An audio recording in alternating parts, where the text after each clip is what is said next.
Заповядайте, господин Мели. Благодаря Ви, господин председател. Личното обяснение в интерес на истината до някъде, господин Цонев е прав. Ставаше въпрос, доктор Добрев от нашата група спомена мен и госпожа Манолова, че искаме по-малко пари да има за болничната помощ в българското здравеопазване.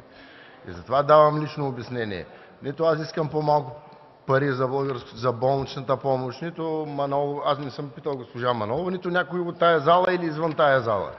Става въпрос за статистиката за болничната помощ и че тя донякъде имам и съмнение, че тя не е верна, но нямаме никакви доказателства каква е истинската статистика.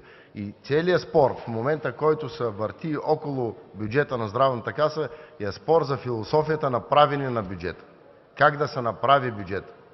А не става изобщо спор дали някой в тая зала иска по-малко пари за болничната помощ в българското здравеопазване.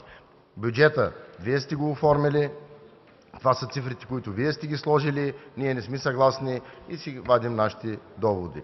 Другия момент, стига да имам време, е относно съветите, госпожо Манолова. Ако ми позволите, съгласете се, ние представляваме първа политическа сила в това Народно събрание. Все пак някой ни е избрал и ни е пратил тук и имаме право не само да даваме съвети, да си казваме нашето мнение. Утре, ако дойде едно дете тук и си каже мнението, то от добра етика трябва да го изслушаш и да му видиш мнението какво е. Затова всеки в тази зала има право да дава съвети, стига те да са аргументирани и да има база, на която те се обосновават. Благодаря ви. Благодаря и аз.